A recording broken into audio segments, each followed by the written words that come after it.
can be only one podcast, and may it be the Prince of the Universe. Hi, folks. I'm Matt. I'm Wes. And I'm Megan. Run in. Wow. Who invited you? You. I didn't want to do it. Oh. Okay, so just to kind of summarize real quick, Wes and I, like we said in an earlier podcast, saw Batman Returns in theaters. It was fun. It was great. When we got bored of talking about Thor, we switched the conversation to something way more interesting, like Batman and Batman Returns.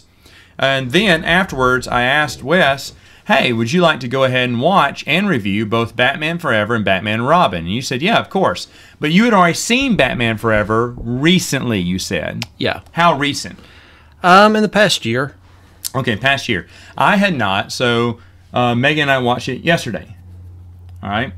So we're going to talk about Batman Forever. You contend it's a terrible movie all the way through? Yes. Okay. I'm going to argue that it's not.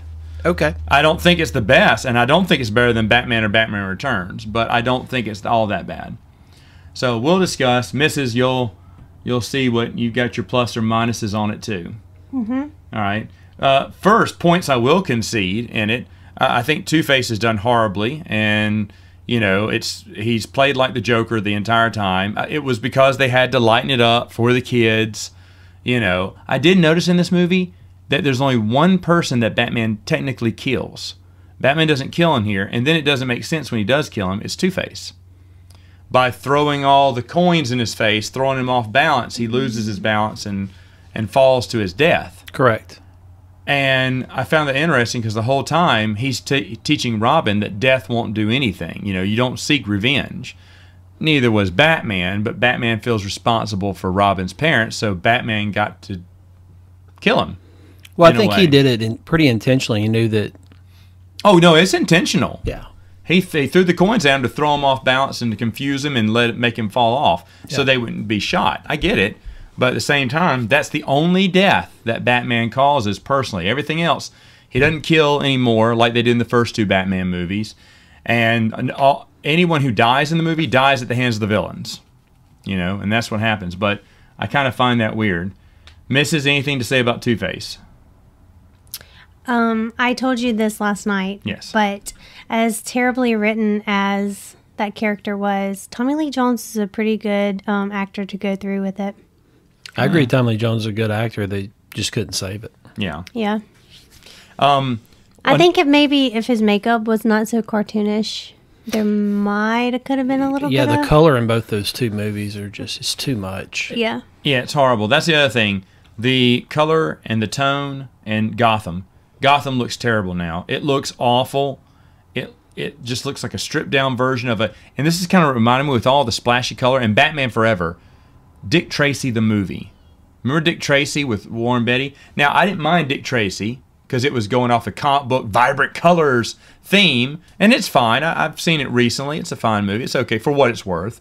You know, I think it came out in, 1990 or something? Or 91? It's 89 or 90. Yeah, it came out after Batman, but it was in the same vein as that. Yeah, I think 90 now, you said that. Yeah, but it also seems like Schumacher was copying Dick Tracy now with his splash of pink, across the screen. It just looked like a big rave. Light it up, yeah.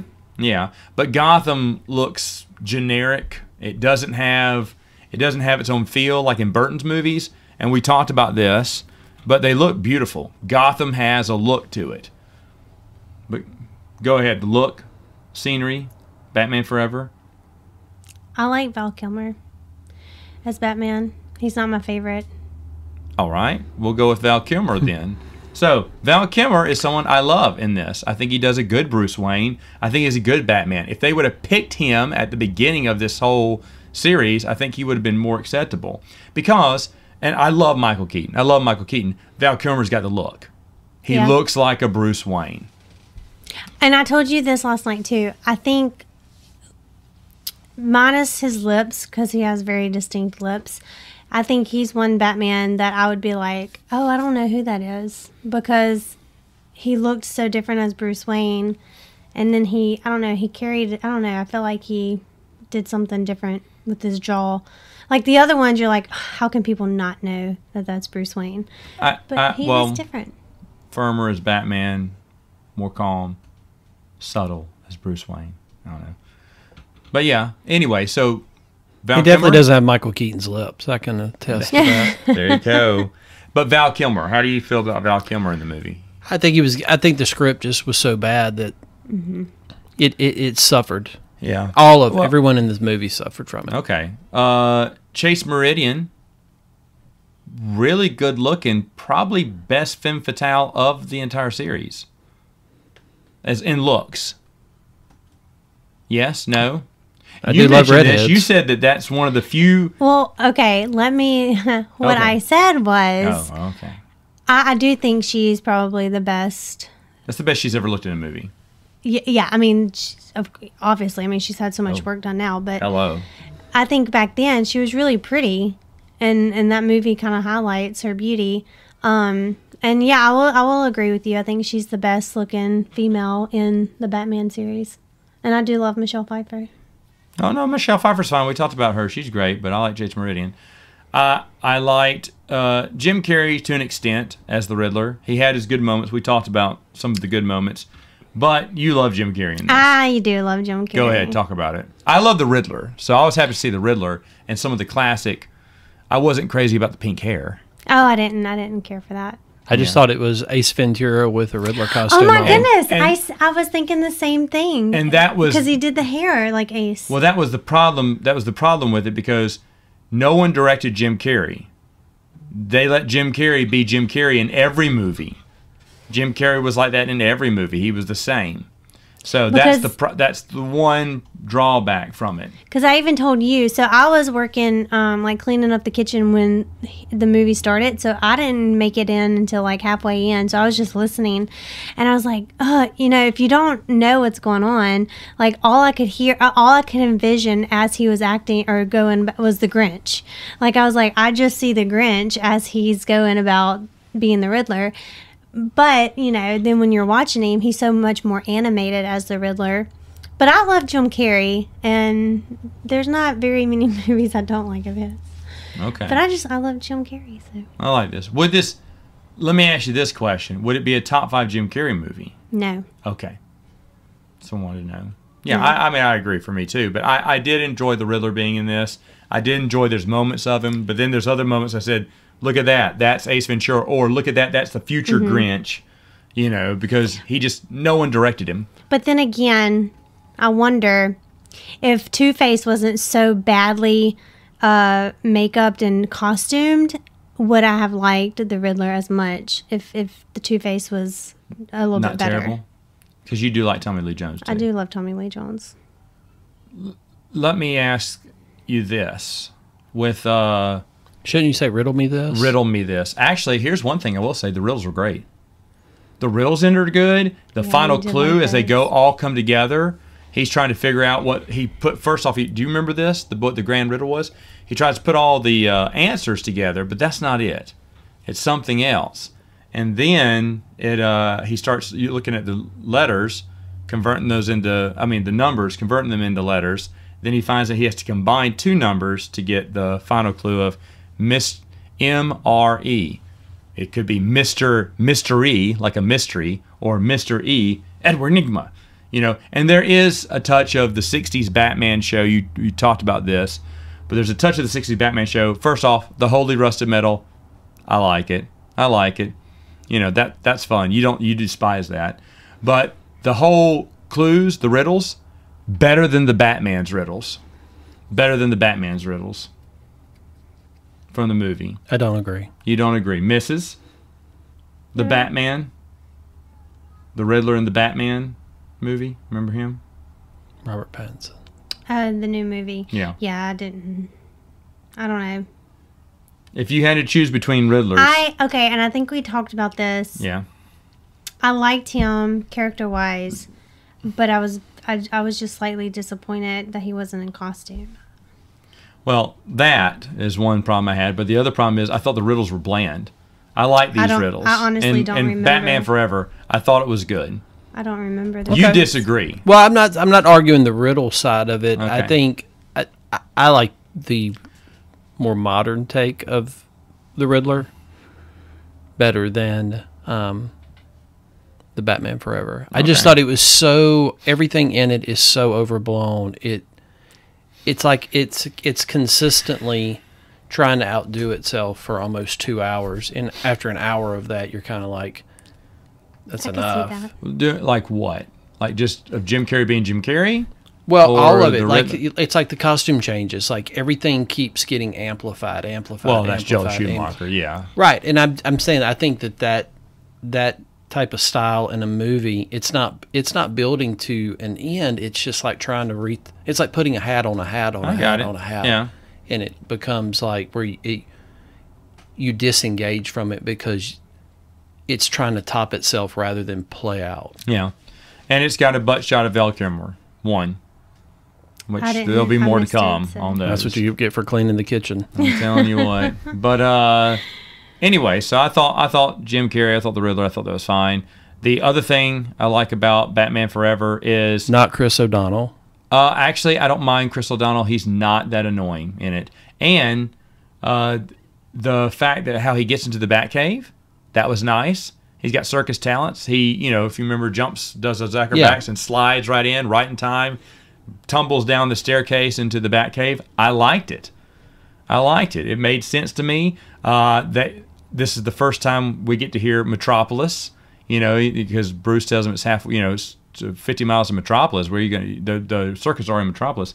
And then later on, when he's trying to come up with a name for himself, by the way, the Robin was his dead brother's favorite. That was his favorite animal or bird. That's why he carries the Robin on his helmet, because of his dead brother. So obviously he names himself Robin because after his brother, who is deceased and just died. That makes sense to me. That he doesn't. He wants to. He's telling Bruce, "Thanks, this is all nice, but I just told the cops you're gonna take me in, but I'm gone. I'm on my own," because he's a loner. Batman sees a lot of himself in him because he saw his parents die too, and they make that analogy. So the fact that he would be more opening and welcoming to a boy that tumbles into his Batcave later on makes sense. And there's a lot of good structure there to explain the Robin in a 2-hour movie. Because that's all the time you have to make it believe that this loner suddenly accepts a kid. I thought it was really good. Go ahead. Well, no, I was just going to say, I agree mostly with what you said. I do think he feels bad for the kid, and that's why he takes him in. However, having him just become Robin because he wandered into the Batcave, I think he was like, well, you know my secret. Let me add you to the... Well, I mean, that wasn't the whole thing, because then he's telling him absolutely not, because he's trying to come up with the names. Nightwing was one of the names he picked. But he says absolutely not, and that's when Alfred kind of gives him a heart-to-heart, Bruce, and says, Master, he doesn't need to be sent away. He said he needs to be guided, like another young man who lost his parents and wanted revenge. Yeah, but being like, hey, come on, you can be Robin. You can be my sidekick. I think he could have been like, hey, okay, let's talk about this. Like, you're the only other person that knows my secret. You can't give anything away. I just thought Chris O'Donnell was the oldest kid in high school in this movie. Well, I mean, and here's the other thing. His age thing, I think you had to do that these days. I mean, that Bruce Wayne was going to take in a young kid. It would be different. Have him a little older and a little more responsible. Like I said, I bought the whole Robin thing. You have to sell me Robin in under 2 hours, and I think they did. I believe they did. They sold you. They sold me on Robin. They needs a partner. No, go ahead. Obviously, it's 2 against 1, but go ahead. What else do you hate about Batman Forever? No, I'm not agreeing or disagreeing with you. I'm just saying, for the most part, I do agree. We talked about this last night. Right. I would not with this movie, but I was just going to say, okay, what you were saying about, or him being too old or older, who do you think would play Robin in Robert Pattinson's movie? Because Robert Pattinson looks like he's, about 20. And Nightwing has to be younger. I mean, I wouldn't cast Robert Pattinson. He's Batman. I know, but you're asking me who would I cast with Robert Pattinson. I wouldn't as cast Robin. Like what kid? No one. I mean, the movie's already made, so... Right. I mean, I don't have anybody off the top of my head, but I would want somebody 10 years younger, at least. You have to go with, like, a kid. But Val Kilmer is at least 10 years older than Chris O'Donnell. Well, I'm just saying in the modern day, I just think that Val Kilmer was the way. I just think Robin is too old in the movie. I'm not trying to get into the right. No, I mean the it's demo fine. of It's fine. You want a younger Robin, but and they have to sell it to you, and I don't think he puts a kid in danger anymore. I agree. I like young Robin. I like young Robin, but we're talking about a movie here, and if he's a little grown up, can live on his own, can fend for himself. Yeah, but he's too slick too. All of it is so slick. Like there should be a Robin year one where he's kind of struggling in this whole new role. He shouldn't just take to it like, oh, well, I was made for this. Because Bruce has trained for years. Correct. And he just puts a costume on, and it's like... Well, if this is a TV show called Batman Season 3, I agree. But you got 2 hours to make a movie. No, I agree. So, I'm just saying that Or when maybe you did rush like a- character development, So many years later. it kind of hinders things. too bad Heath went to bed 3 hours ago. We could ask him. Yes. At least. Man goes to bed before the sun. Anyway, though, I'm sure he agrees with you, actually. Has he even seen Batman But- Forever? Oh, yeah, I'm sure. Oh, okay. Yeah. You also got to think, he was the big name, I'm sure, back then, too.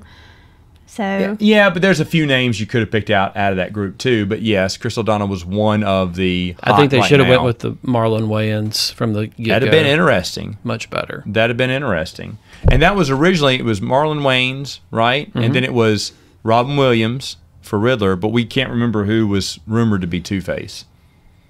You know? But those were the villains for the third one. Yeah.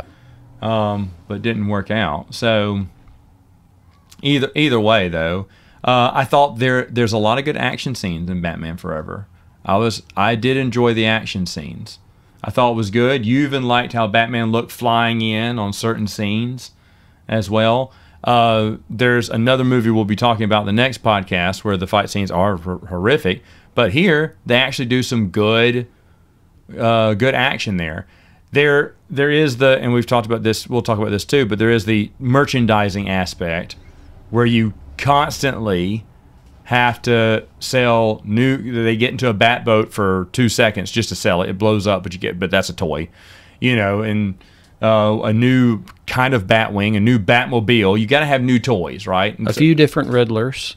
a few different costume of the Riddler, so you have multiple Riddlers to costume up. Yeah, I mean, honestly, it's for the toys. And I think Batman even had an alternate costume in the third one. I want to say he did for a short while. But, because he does at the end, because Riddler blows up the Batcave, and he tests out that new suit he has. So, here's a new suit. Who designed it? Hasbro, sir. Oh, good. It wouldn't be far from the truth. Right. The toy industry had a big influence over movies back then because As did the opening line of I'll Get Drive-Thru. they filmed that so that McDonald's could get their cut and do a McDonald's commercial. You're exactly right. And this I'm not loving it. and I know that's kind of why they went cartoonish, was for McDonald's and stuff like Happy Meal toys and stuff. yeah, because Batman Returns was not kid friendly. So. But I would love to have seen where this movie would have gone if Tim Burton would have directed. Well, yeah. I mean, I think it would have been no question. It would have been better. Would have been darker. Michael Keaton would have come back. Two-Face would have been better. Whoever would have. I think the played it. biggest thing for me is how much we talk about Lost Boys and how much we enjoy it. And for Joel Schumacher's idea of Batman, you could have had a really cool Batman in that kind of way, that real rock and roll outsider type way, but he went with this whole different idea. And I'm sure the studio played a big role in that. Oh, yeah. But yeah, studio said, "Here's what we want." Everyone got in there, and that's where things went off the rocker. Because when you start trying to control your own, and you get rid of a visionary like Tim Burton, I don't think did Batman Returns lose money. I know it didn't make as much as Batman. It didn't make. Nothing was going to make as much as Batman. Yeah, Batman broke records. I think they spent twice. Their budget was double, and they made half as much. Oh, really? And I Yeah, love it was Batman like- Returns. That's one of my favorite. Yeah, that is all of our favorites here now. After watching it a second time, I agree. Now, of course, our good friend Mr. Futch doesn't like Batman Returns. Cheesy, Riddler run around a rubber ducky. Penguins Penguin. Walking around. Penguin, I'm sorry. But I didn't watch the double feature with you guys, but you would have it's been loved it. I know I would have. It's been a while since I've seen those. But we should mention that's because you hate Michael Keaton, right? No. Okay. He's my favorite Batman. He's your favorite Batman. I think, going back to Val Kilmer, I do think, like I said, I might like Michael Keaton, but I am serious. Do you think Val Kilmer would have been a better Batman if it was done at the beginning? That's not to say you don't like Michael Keaton. Like, are we comparing the two? Like, if Val would have started the series? Yes. Here's what I like about Michael Keaton. You think he would have been better? I don't think he would have been better. Here's what I like about Michael Keaton's Bruce Wayne. This is where he gets to be a little bit charming, a little bit funny, and then he plays Batman pretty straight while he's doing it. None of the jokes. Val Kilmer plays him confident, smooth. I mean, he is very nice to Edward Nygma when he meets him at the beginning.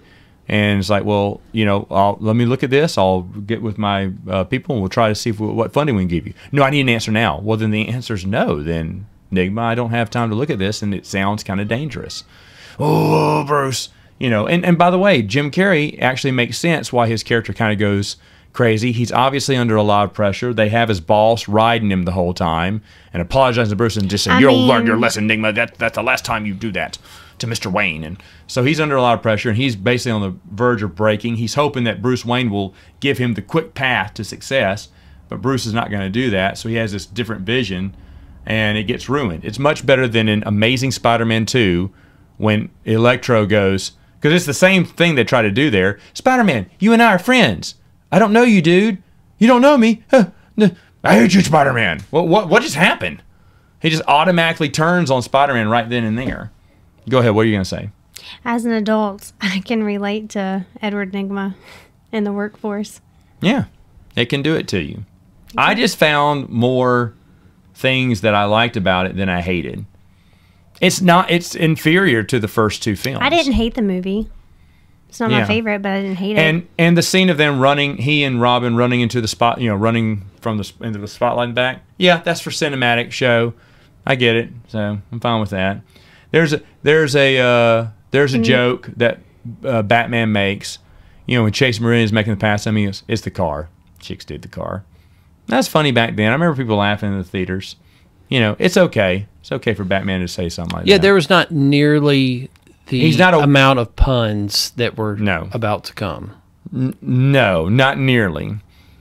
All right. So, any hate you want to throw at Batman Forever? I just think it was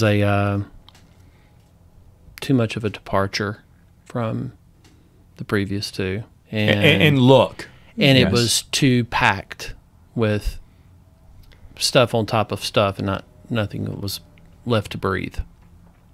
Okay. Do you feel that? And here's the thing. I'll go back and say this: if Tim Burton had done this movie, would you be okay with Jim Carrey and Tommy Lee Jones continuing as their roles in that? Or would you change that casting? I would keep it. I know you're asking Wes, but I want to chime in. No, go ahead. I would keep it and see how it goes, because I think both are pretty good, great actors that I would love to see how Tim would have directed them, because they're just so cartoonish that I think it would have been a different. I would have loved to have seen the vision for those two characters with the same actors with a different director. I would too, but I'm going to say this: that if it was Robin Williams would have been Robin Williams in the film. He would have done a million different impersonations while he was talking, blah, blah, blah, blah, blah, blah, and it would have been a Robin Williams Riddler, not truly a Riddler. I just don't. I don't know. I just have a hard time picturing Robin Williams. I could probably think of other people that could have been a better Riddler. Who? At the time? Well, you'd have to give me a second. Okay. But I think, I don't know. Do you have another Riddler? I think Tommy Lee Jones as a darker Two-Face would have been great.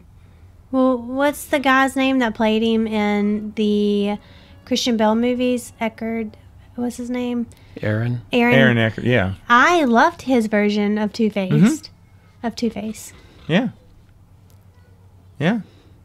I would have enjoyed it if it was Billy D. Williams more. I would have loved to have seen Billy D. Williams. Just because of, or they would have needed to, if you were going to cast Tommy Lee Jones, don't make him Harvey Dent, make him somebody totally different. Oh, okay. So just change the narrative, because when you've already established the narrative, and this is not 10 years later, this is 3 years later. You're right.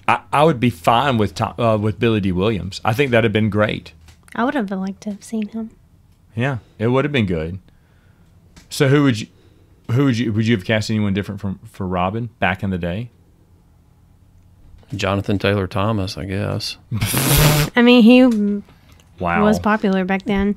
But it's like they took all the big named people and threw them in these movies. I was gonna say Jim Carrey this was when he was reaching the height of his career. Remember, Pretty this close. is the big. Well, this is when he got the unheard of $20 million contract movie, which was the highest paid for any actor. And that's when he started doing his big asking prices, because he had just reached the apex. He was on top of his game for this.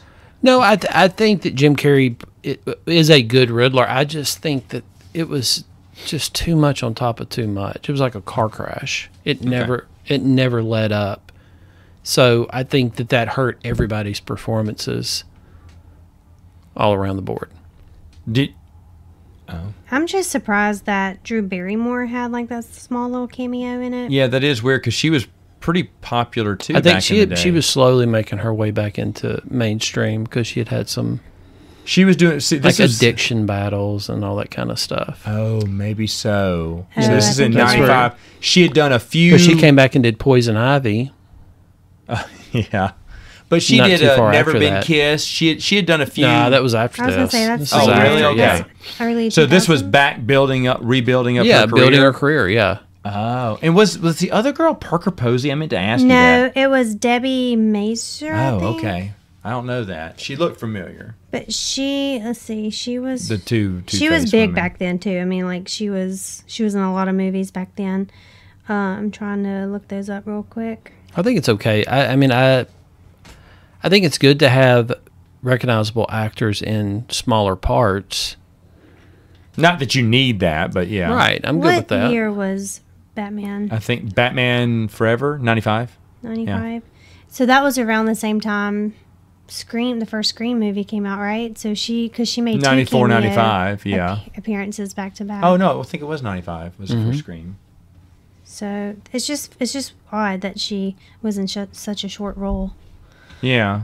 But I mean, but like Wes says, she's trying to build back up her Credibility. in movies. makes sense. So, yeah. Costume was fine. Yeah, it was fun. Yeah. No other problems. I like Robin's costume better in that one than I do in the future ones that he does. When he's It's Nightwing. more. Say what? When he's in more his or Nightwing. less, yeah, more or less. But I also like that those were his circus colors, and that's the Yeah. circus uniform is in it. That way explains the big colorful uniform. I totally get that too. Yeah. That was fine too. You want to talk about the scene you didn't like? What scene? Robin I was still joyriding in the car. I should have saved No, it. I sir. knew what I was The gonna- other car. It's just funny. He took the Bentley? No, sir. The other car. Yeah, this is Megan's killer point, and then we're Here's going the to wrap killer it up. point. And we are going to wrap it up here. Go for it. Okay, it just makes me crazy that he steals the Batmobile. Batman doesn't have a sidekick. Everybody sees this kid get out of the Batmobile, and then all of a sudden, Batman has a sidekick. And nobody knows who it is out of the group of people that just saw this kid get out of the Batmobile. I know. I counted there were 12. And they were just the dirt bags, But still. And he went out. I don't know. I don't think that's too bad. That's not like Spider-Man 2 awful, where he just reveals himself in front of New York City and takes off his mask. True. So, We'll save all this Spider-Man 2 hate. okay. Do you not like Spider-Man 2? No, I'm just saying Tobey Maguire? you've definitely have I some. know. I don't remember Spider-Man. No, you're talking about the Electro Spider-Man, aren't you? No, I'm talking about Tobey Maguire's Spider-Man 2. Oh, okay. Yeah. Gotcha. I didn't like the ending to that when he takes off the mask and kind of reveals himself to everyone. Okay. Well, then you could. Well, I know it's not really the same thing, but when the Two-Face is in the crowd before he kills the parents, and Val Kilmer says, "I'm Batman." How did the people right next to him not hear that? Everyone was screaming and running, and he says, "I'm Batman." Harvey, I'm Batman, and he can't hear him, so Bruce is trying to make his way there, so Two-Face won't kill everyone. And he's getting stopped by his goons, so he's trying to save people. But Robin, Dick Grayson, when he finds out that Bruce Wayne is Batman, they have that scene where he's like punching Batman. Batman's blocking him, which is really good. He went, "You just let him die, Bruce. You just sit there and let him." He's like, "No, I tried to tell Harvey who I was," and that was a good scene, actually. I like no argument on that. I like that. But because everyone's running, screaming, panic, he says, "Harvey, I'm Batman. I'm Batman," but no one can hear him. That was actually pretty good. But anyway, we'll let the listeners decide. Listeners, what do you feel about Batman Forever? Is it your favorite? You may have us all disagree, but is it as bad as Wes? Wes refuses to even talk about it right now. So is it that bad, or is it decent? Let us know. We'll see you next time on Princes of the Universe.